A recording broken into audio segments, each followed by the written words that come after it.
Hi, you guys, and welcome. Well, we made it to Unit 3, or you made it to Unit 3, I should say. And here we are. We are going to get started with that today. I'll give you guys just a few minutes to settle in and just let you know that right now, things should feel topsy-turvy in your life a little bit if you're doing the work on the course. You should be at least up in here, maybe not outward, but in here. And we've been talking a lot about different things in terms of your life and how the life you want to create and all of those things. And Unit 3 is going to sort of close that up for us. And then at the end of this unit, we do have a group coaching call. And instead of handouts, you guys, anybody who takes the course gets a one-on-one with me, a 30-minute one-on-one with me for Unit 3. So we're going to talk about that towards the end, but that's sort of where we're at. Having said that, let's get started on Unit 3, right? Let's just dig in. I have to choose my slides because I don't know what I did over here. We'll do this one. Hopefully it's the right one. Let's see.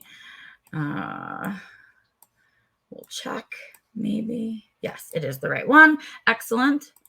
So we'll just scoot on through and start us back at the beginning. So here we are in Unit 3, the act of thriving. And I want you to pay particular attention, excuse me, to the title of the unit, the act of thriving. It's a big old hint to what it is we're going to be talking about as we process through here. But let's get started, shall we?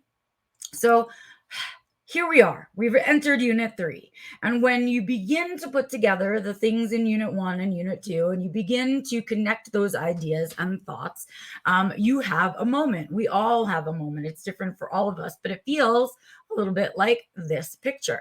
It's when everything starts to sort of fall in place. Of course, that happens for all of us at different times and different schedules. So if you haven't gotten there yet, that's just fine, right? But after a while, all of these tools and the things and choices that you're making will begin to make sense together and not feel quite so random. And you will go poof. And so that is my sort of where you're at for Unit 3. What we are going to learn about in this unit, again, the act of thriving. We are going to talk about these things: self-care. We're going to talk about thriving is an action word.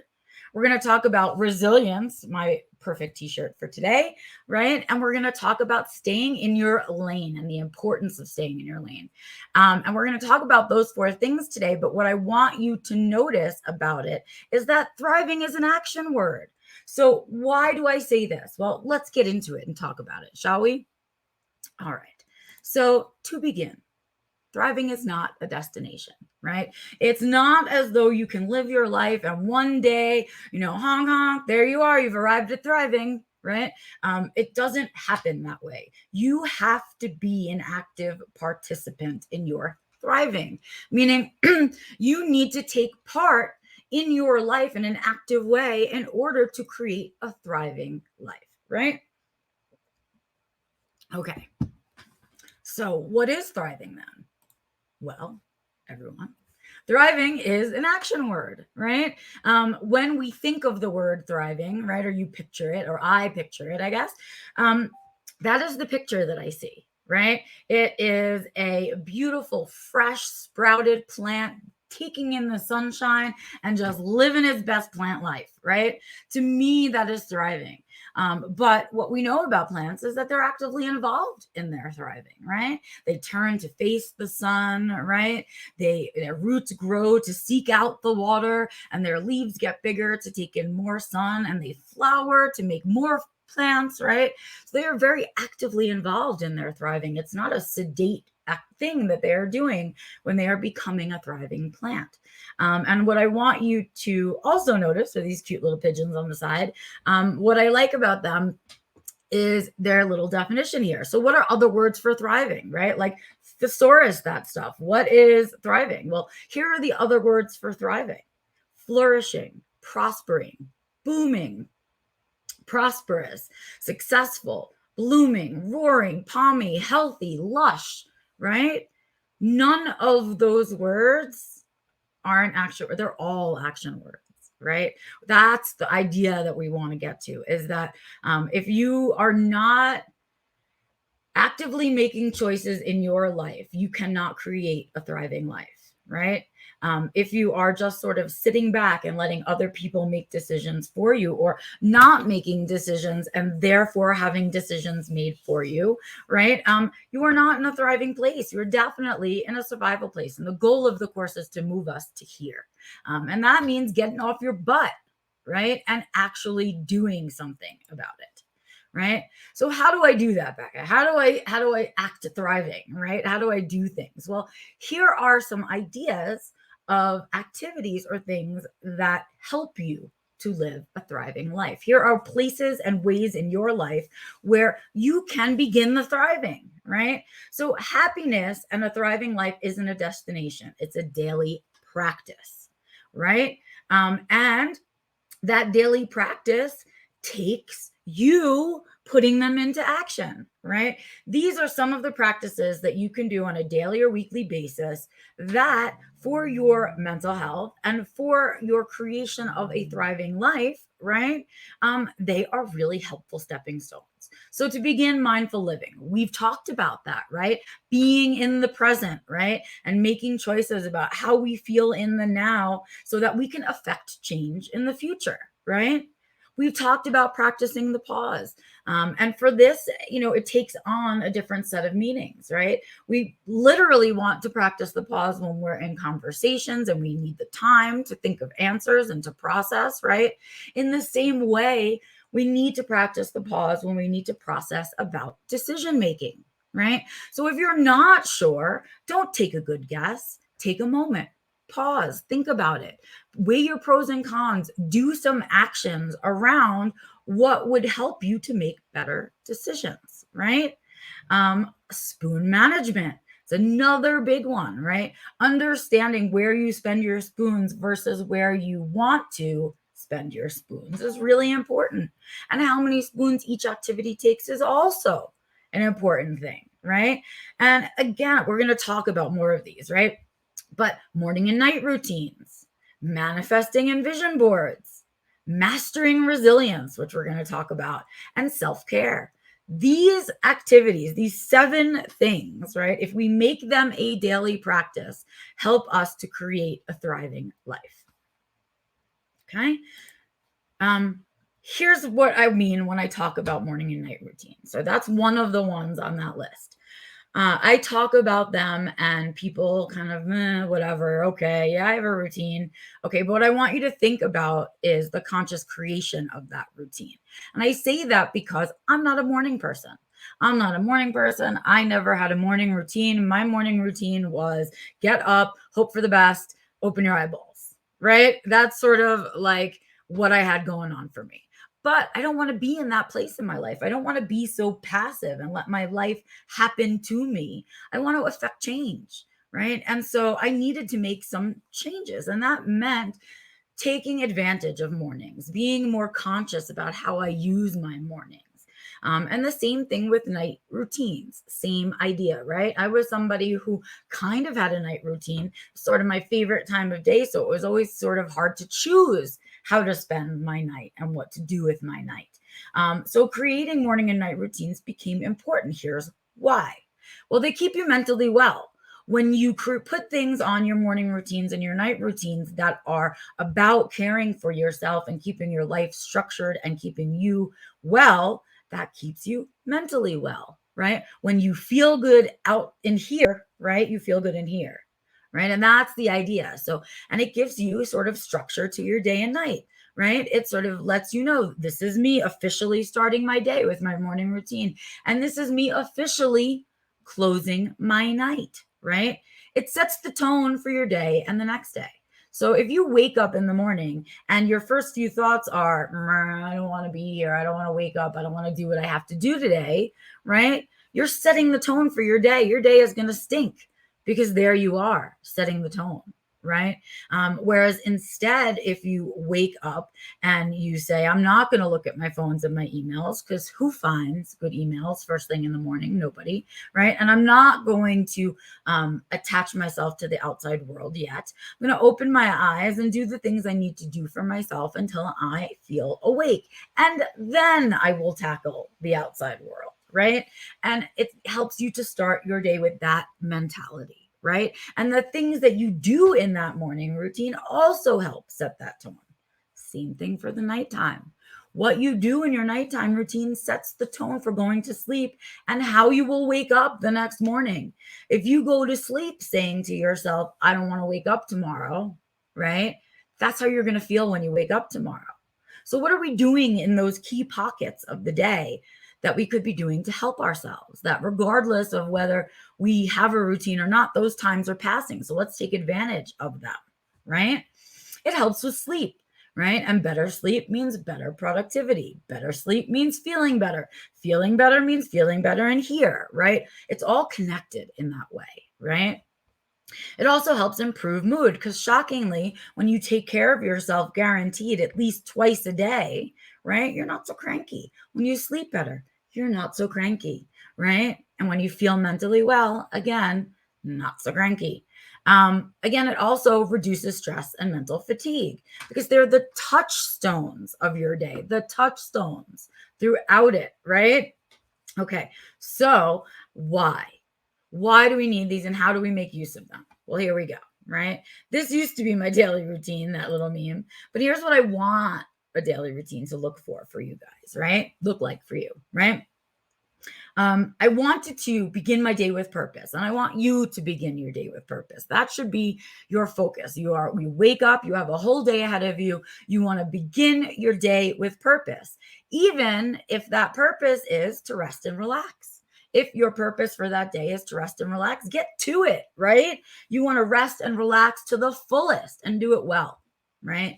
So, a morning routine that sets that tone is something like this, right? Where maybe you get up and have coffee and breakfast and you go for a walk with the dog and the kid and you take a shower and you meditate. Maybe you write, in your journal, you write a poem, and then you get to email, Twitter, etc.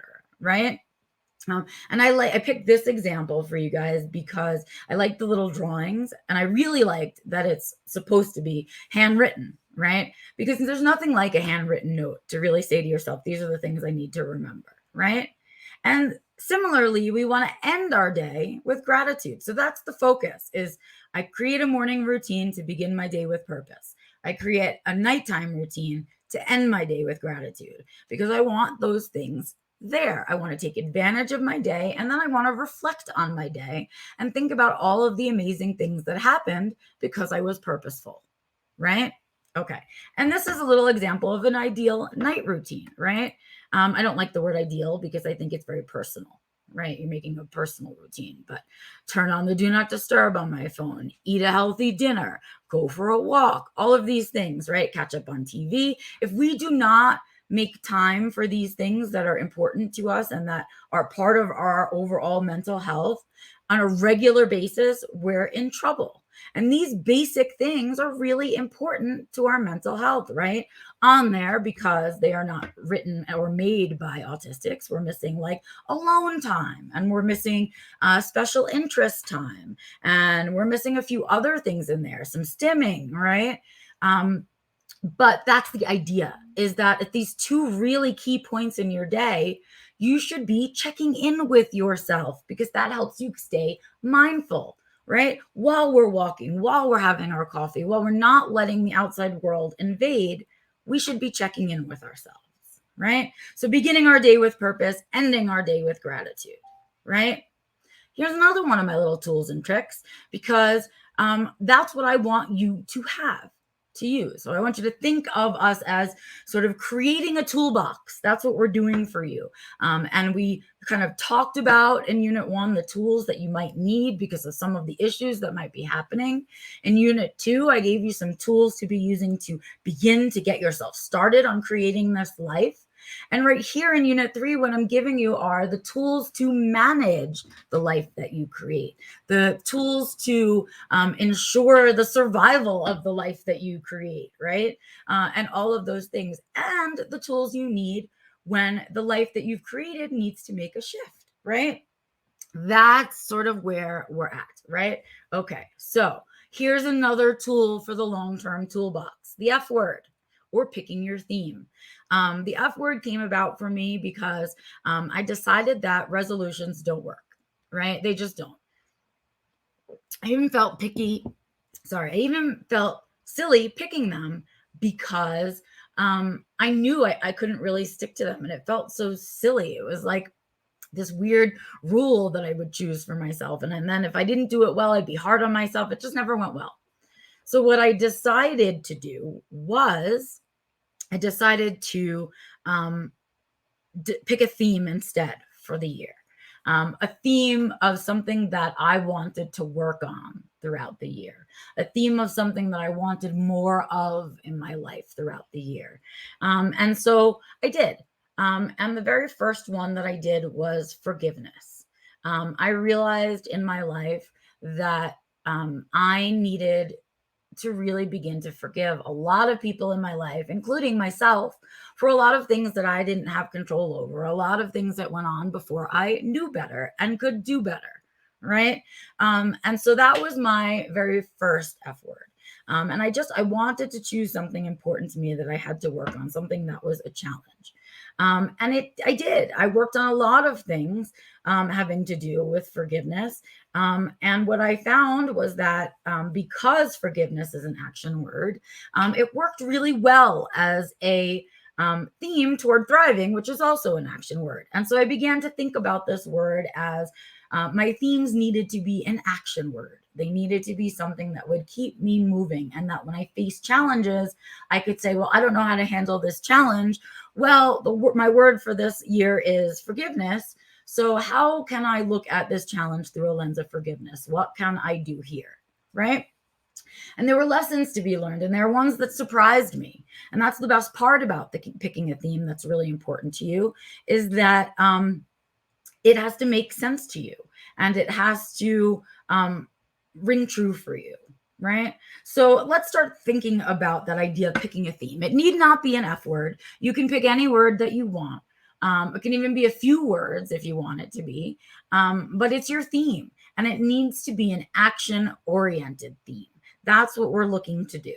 And so here are some keys or some clues to how you can pick a theme for your year. So it's more general than a resolution, right? It's not, I want to stop eating chocolate or I want to lose 10 pounds, right? It's more general than that, right? The idea of forgiveness was mine, right? The concept of it. It continuously unfolds throughout the year rather than being one and done. So when you lose that 10 pounds, if you lose it in the first 3 months of the year, what's going on for the rest of your year, right? Where is your focus then for the rest of the year? Right. And because it is a theme, it continues to teach us and unfold throughout the year. It can be your mantra. Last unit 2, you worked on a mantra. You should have one down. If you can't think of a word, you can marry your mantra and your theme, right? They can be the same thing, right? Add more kindness, right? Whatever kind of mantra you've come up for yourself, right? At the end of the year, you can look back and think about what it is that the theme has taught you throughout the year, right? Where were the surprises? Where did it come in and you didn't expect it? That kind of thing. And remember that your word needs to work for you and keep you moving. Right. So it's okay if the word doesn't make sense to other people. It's okay if it's a made up word that means something to you. It just needs to be an affirmative, right? A positive, affirmative action word.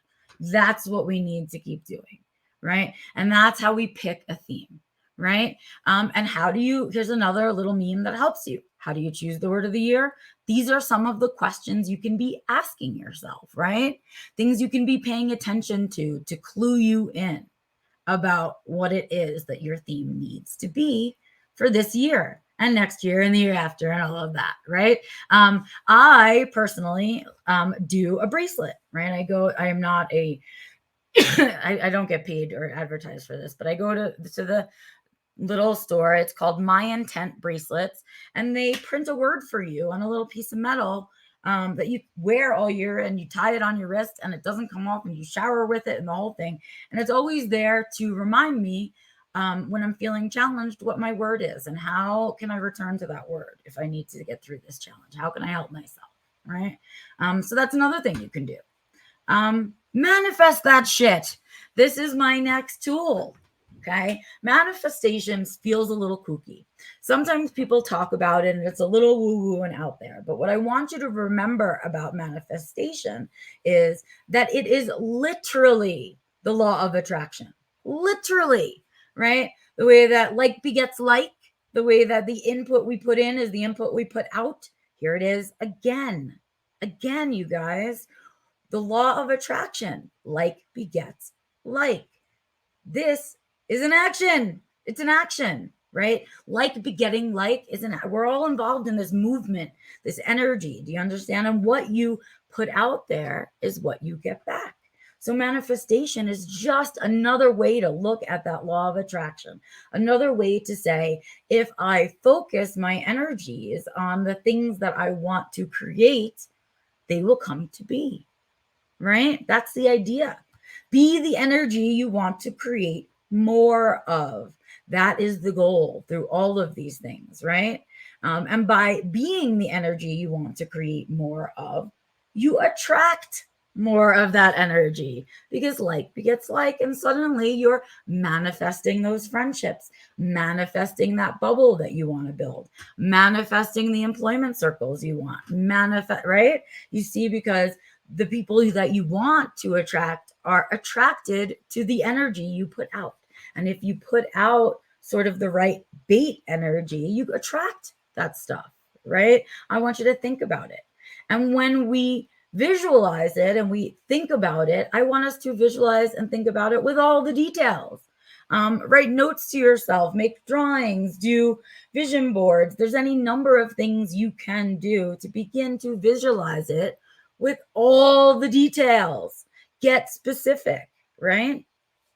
Create a plan of action and act. Oh my God, this one is so important, right? So now we've come up with a plan. We're ready to do this thing. We've got the steps of our plan of action. And there you are in the doorway, and there is nobody to kick you in the butt so that you go through.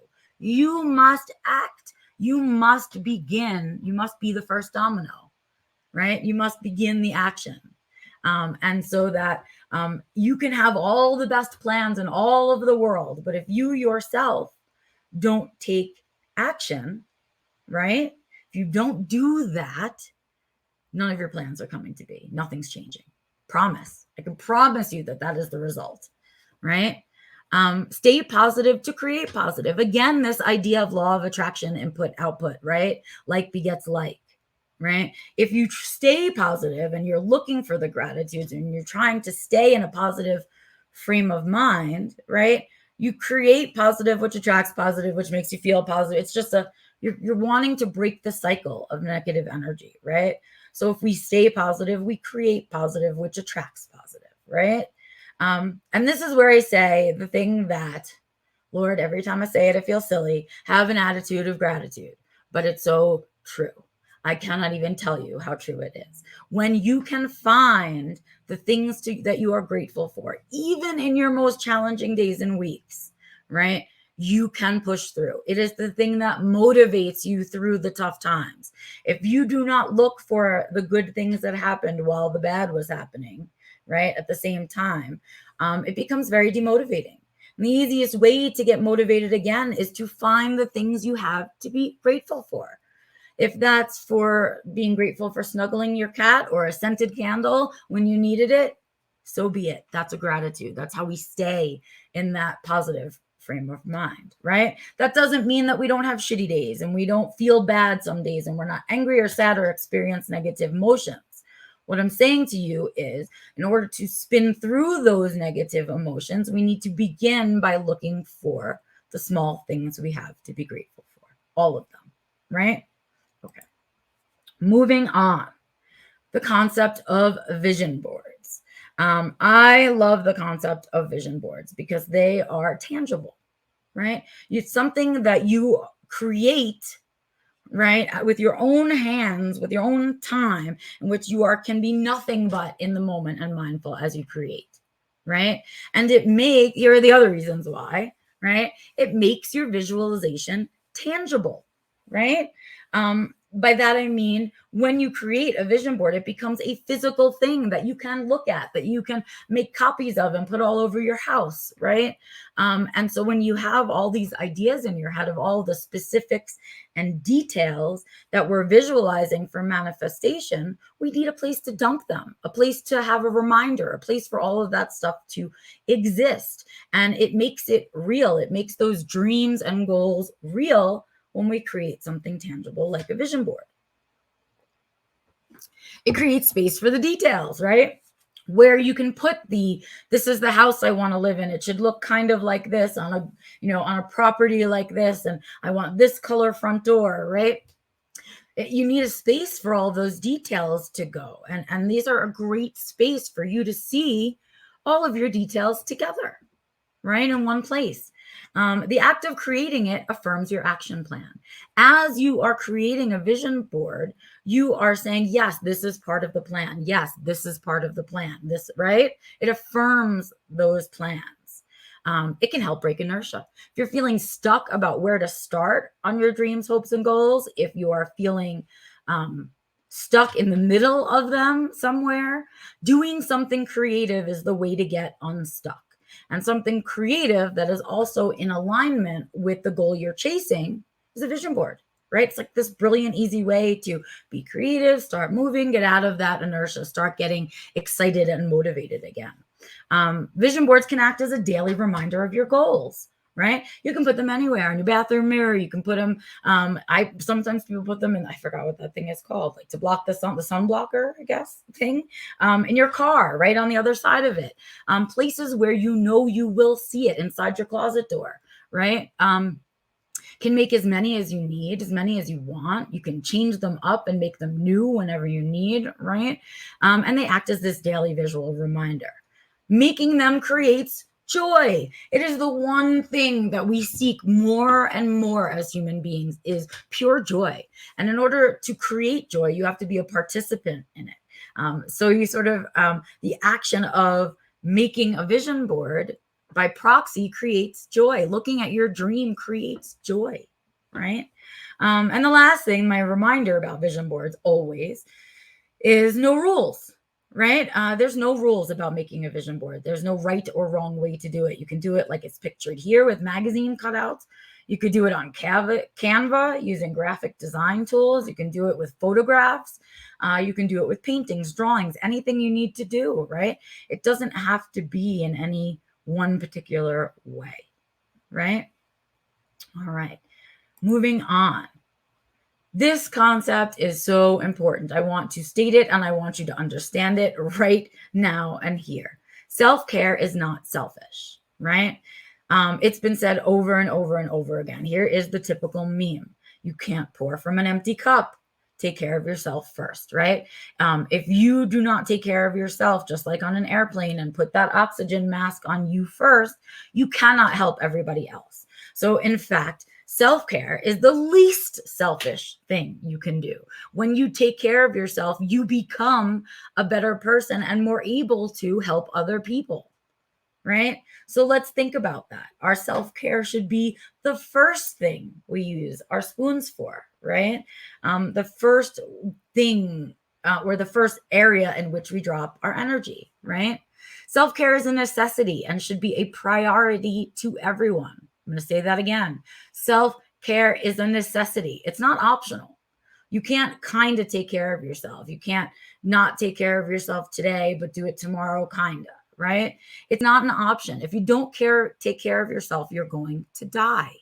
Literally, your machine that you live in is going to die if you don't take care of it, right? If you aren't taking care of your well-being, your hygiene, your nutrition, your mental health, right? All of those things are necessities. They're not something that you can opt out of, okay? There's no right or wrong way to do self-care. If Going for a walk in the rain barefoot is your version of self-care. By all means, get out there and do it, right? Self-care cannot be done right or wrong. Likewise, we shouldn't judge other people's self-care, right? As we don't want them to judge ours, because there is no right or wrong way to do it, right?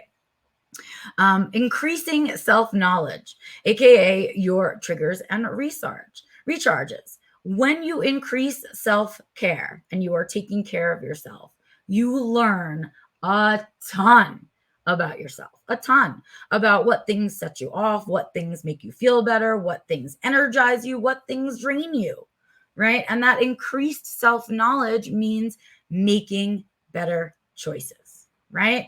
It means truly sort of making, I don't even want to say better choices, making informed choices, right? Knowing what works for you and what doesn't helps you decide what's better for you, right? So it's essential that we do self-care. It improves our health, productivity, and well-being. Well, duh. If you take care of your physical being, right, then you can do things for longer and you feel better in here and everything is working okay. When we aren't taking care of this machine, we don't do well for very long. We tend to have more meltdowns, more shutdowns, more crashes, more periods of mutism, things like that. All the things we want to avoid. So self-care is essential, especially as autistic people. It leaves you full and able to help others. A lot of time people tell me, I don't have time for self-care. I don't have the energy for self-care. And what I say is rearrange your spoons. Not doing self-care and thinking that that means you have the time and energy to help other people is a misconception. It's a misnomer, right? If you are not filled up and at your best, you cannot help others. You will not be at your best to help them at their, you know what I mean? You'll be giving shitty help is basically what I'm saying, right? Because you're not going to be at your best. And so we all want to make sure that we are filling up our cup so we can take care of the people that we love in our lives that need our care, that need our help, right? All right. As we move on, I want us to think about the actions of self-care. So we're working on this unit, which is about thriving, right? And we are talking about thriving as an action word. And therefore, when we are doing self-care, they are acts of self-care. We are actively involved in taking care of ourselves, right? Here are some acts of self-care: sleep and sleep hygiene, proper eating habits, diet and nutrition, right? Taking care of the machine, exercise and physical activity. Here's a good one: saying no to things that are not in alignment with your values and goals. Did you know that saying no is an act of self-care? Well, it is. When you say no instead of people pleasing yes, you are taking care of yourself. You are putting up boundaries. Scheduling alone time is an act of self-care. Spending time outdoors, spending time with pets, learning a new skill, reading a book or listening to music, right? Focusing on a special interest and stimming. These activities are acts of self-care, okay? Here are some others: asking for help, spending time alone, putting yourself first, right? What we just talked about, forgiving yourself, saying no, right? All of those things are acts of self-care. And if you are doing them, you are actively taking care of yourself. And that is where we want to be. That is the pocket we want to be sitting in. Okay. A few reminders for you guys as you set foot out into the world with these new tools, right? And these new management tools. This is what happens when you don't stay in your lane. Do you see the traffic accident? You see how many other people are now disjointed by the traffic accident, right? It never involves just one car. It's never just one car that's impacted when another car doesn't stay in its lane, right? So stay in your lane is my first reminder. Monitor your spoons is my next, right? Making sure you know how many activities take and where you are pulling them from and what you are and aren't doing for yourself in there. So monitoring your spoons is really important. Don't plan ahead in concrete. I talked about last time, we talked about the buildings in Japan that stay a little bit flexible so that they don't fall down, right? That's what I mean. We don't want to put our plans in concrete. We want to write them in pencil, right? Because things change. Sometimes other people don't stay in their lane, right? And they get into our lane and everything gets all messed up, and you then need to recover. Well, if your plans aren't flexible to that recovery, you're going to get stuck. So instead, write your plans in pencil because they need to be responsive. They have to be responsive plans to whatever is coming from the outside world that you can't control, right? Keep moving forward. Oh, I'm sorry, I skipped one. Check your alignment often. Really important. As you are going about making choices and you are doing things, you will have moments where you start not to feel good or you start to question your choices. That's when you need to ask yourself, am what I am is what I'm doing in alignment? Are all of the things I'm doing with my spoons in alignment with the life that I want to create? And to check in about that often throughout your day, often throughout your choices and your year, right? Know that that's a question you can ask yourself when you're stuck and you can't make a choice. Is this in alignment with the life I'm trying to create, right? If we check our alignment often, we tend to do better at avoiding burnout and shutdown and things like that because we don't let our spoons get stolen for long periods, right? That's the check-in point. Keep moving forward, stay in motion. We want to avoid autistic inertia. We want to make sure we don't get stuck on our couch in a dirty house with all of the chores piling up in a huge depression because we stopped moving. And, some, just like I talked about in terms of the vision board, do something creative. When you are actively participating in something, that's what I mean by moving. If you need to physically move, like go for a walk, that's fine, that counts. But know that moving forward can be something as small as sending an email to ask for help, or as small as going for a walk today and deciding that you don't want to stay on the couch all day, or taking a shower, right?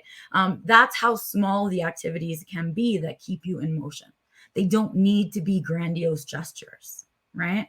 Remember to communicate, right? Remember that as you are busy in alignment and staying in your lane and doing your thing and making your plans and monitoring your spoons, know that there are other people in your life. You may share a home with them, right? You may share a safe space with them. You may just see them often or talk to them often. Remember that those people are going to be seeing changes in you. If you are making these changes, other people are going to notice.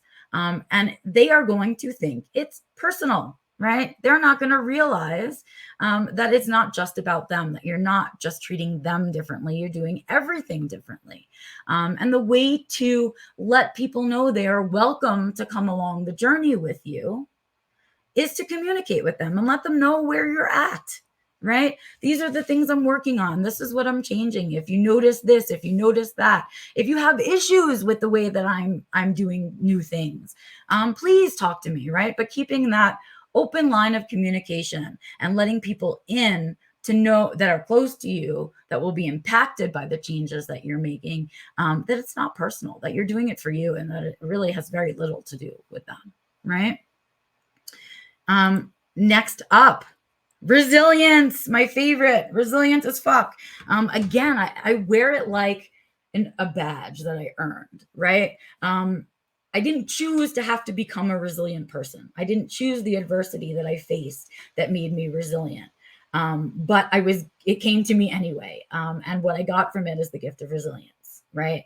I became a resilient person because I trudged through those things. And now resilience is a strength. Now my resilience is a skill. Now my resilience is something that I am better at than most people, right? And I want you to realize that part of you, right? Resilience is all about how you get back up. What? That's right. Resilience is not about being perfect. Resilience is not about not crying, not feeling sad, not failing, none of those things. Resilience is seriously just about how you get back up. Okay. So think about it that way, right? We're all going to make mistakes. We're all going to have failures. We're going to all trust the wrong person here or there. We're all going to have struggles, right? And fall down on occasion in many different areas, right? The key about falling and doing it well is getting up well, right? You can recover from the fall if you get up well. Does that make sense? And so resilience is all in that getting up well. And those people that have become resilient over time means they've failed a whole many bunch of times, right? And so they became resilient. And now when they fail, they get up faster, they get up better, right? So that they can keep going, right? And though we may not ever see most people's failures, right? Because most people won't see yours, right? They do see our resilience. They do see when we get up well, right? So you will make mistakes. If you don't make mistakes, you're not really trying, right? You're not risking anything. You're not making changes. You're not doing nothing, right? You're just sitting there in your mistake. I'm sorry, you're just sitting there being perfect and not making mistakes. If you make those mistakes, it means that you're really giving it your go. You're trying out things, right? Be kind to yourself as you make these changes. Change is hard, right? As we implement these things and we are trying to be kind to ourselves about mistakes and we're trying to be kind to ourselves in here, we need to remember that change is hard and you are going to slip up and fall back on old habits, and that's okay. Just be nice to yourself about it. Okay, self, I effed up. Now I'm going to get up well, and I'm going to take the lesson that I learned from this mistake, but not the emotions, right? Not the sadness that it made me feel and all of those things. That blocks me from using the lesson. I'm going to take that lesson. I'm going to be nice to myself and say, we all make mistakes. I'm trying something new. Go me for trying something new. And we move on, right? Because you will eventually get it. Those old habits will disappear and the new ones will take over, right? Focus on the getting back up. When you make mistakes or fall or bad things happen, immediately we want to begin to think about getting back up, right?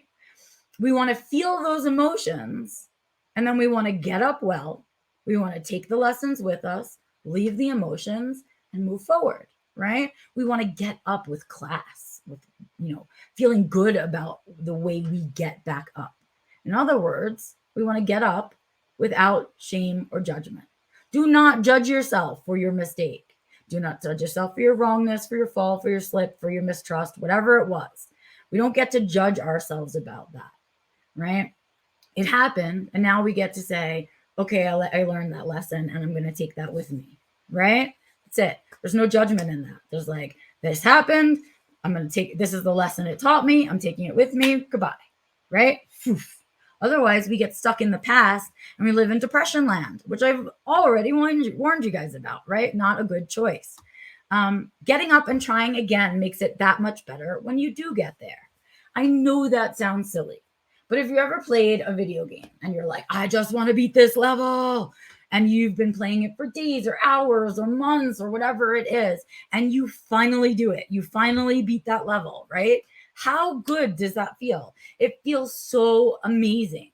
And it feels so much more amazing because you put so much more into it, into the win. When the wins come easy like this, it's like, yay, yay, right? But the worked for wins feel amazing, right? We want to take the lessons, but not the emotions, right? Again, that's the package of resilience. People that are resilient get up and say, okay, I made a mistake. Here's what it taught me. I'm going. That's what resilient people do. They know we're on borrowed time and they don't have time to waste feeling sorry for themselves and feeling sad. They're too busy living. They're too busy doing and participating, right?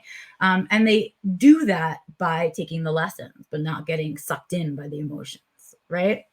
When you know better, do better. Here's why we're not mean to ourselves when we make mistakes, because it teaches us to know better. And then when we know better, we can do better, right? If not for our mistakes, we'd never know what we were doing wrong so that we could do better.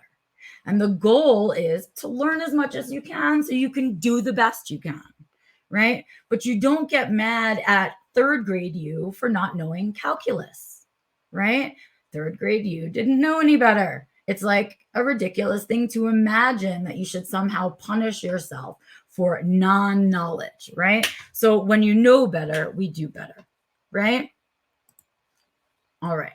Here we are. We're about closing up here in Unit 3. And these are the things that we talked about, right? Self-care. Not selfish was the big lesson, right? When we do self-care properly, we're doing it multiple times a day. It's keeping us mindful, it's keeping ourselves intact, and it means it's keeping our glass full so that we can help other people, right? Thriving is an action word. If you are sitting on your butt and not actively making change, you are not living a thriving life. If you are not actively involved in building the life that you want to see, you will not build a thriving life.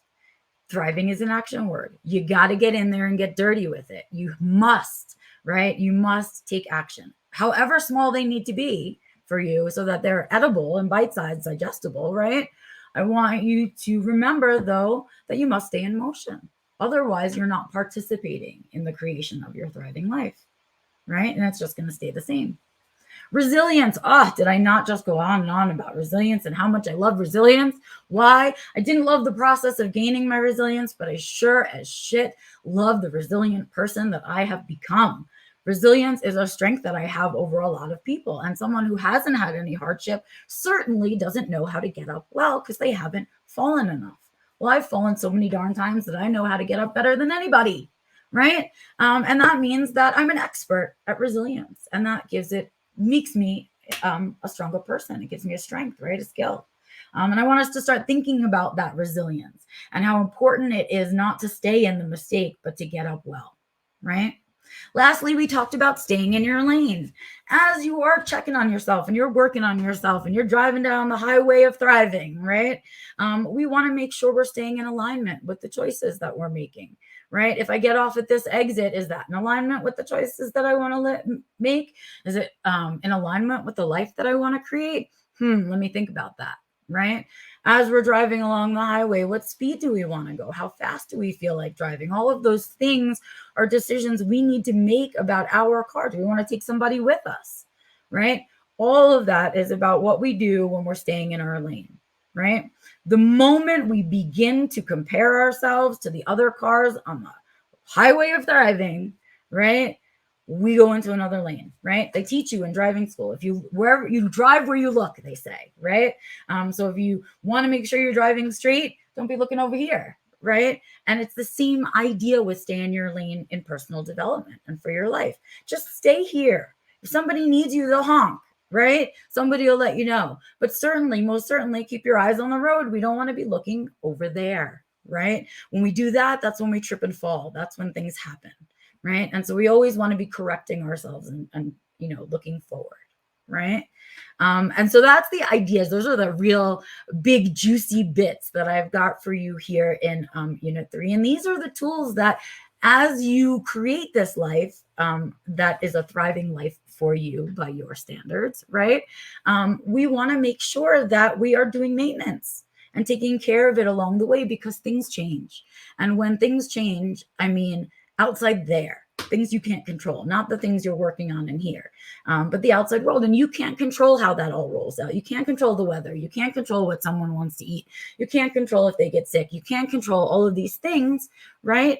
And so in order to stay in this thriving mode, you have to use these tools along the way, right? They are the things that help you groom that life, right? And these are the tools that will help you adjust that life when change comes along, because inevitably it will, right? It has to. So the last thought that I want to leave you with for Unit 3 is this one. My mission in life is not merely to survive, but to thrive, and to do so with some passion, some compassion, some humor, and some style. And that is Miss Maya Angelou. And I love her very much. She is one of my mentors. But that is it. That is why we are alive.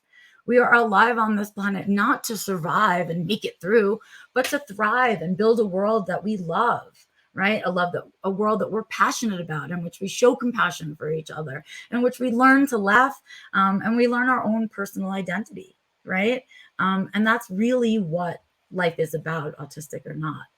And you can have that life as an autistic. We just haven't been taught yet until now. And this, of course, is the final slide, right? Has all of my contact information, all of my social media, and all of the free resources that I put out there. That, you guys, is Unit 3. I know you guys, some of you have talked in the chat a little bit, or if you are watching this on your own, you can't see the chat. So I'm not going to go ahead and have that conversation here because that won't be seen in the recording. So if you have a question and you've watched this unit, what I want to say to you is, however you've watched it, you can feel free to make use of the contact page on my website or my email anytime to ask me any questions from this unit, or to clarify, or to ask me stuck points. You can also use the same methods to get in touch with me for any one-on-one sessions, which, as a student of the Self-Defined Living course, you get a reduced rate on my one-on-ones for the rest of our lives, or my life, I guess. And lastly, Unit 3 homework. There is no homework. For Unit 3, everybody gets a 30-minute one-on-one with me for Unit 3 as a way to work through anything you might be stuck on, or how to get started on things that you're working on, or any questions that you have related to the course that are specific and personal to you. So you will have 30 minutes, just me and you. The only thing that I ask you is to please do it within a week or two of completing this unit. So within a week or two of right now, please email me at info@beccalaurie.com to schedule your one-on-one. If you do not reach out to me to schedule, I will not reach out to you. Why? Because you need to be an active participant in your life. And so if you want to get everything you can from this course, it is on you to email me to schedule for this 30-minute one-on-one. Additionally, if you are have watched the course live with me, then we will also be doing a group coaching call. However, the recorded versions don't get group coaching calls.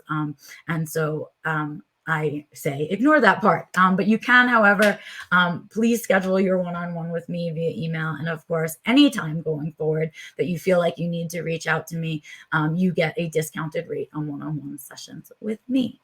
Thank you guys so very much for joining me today for Unit 3. I will see you for your one-on-one, and congratulations on making it through the 3 lectures. You have almost graduated. Bye.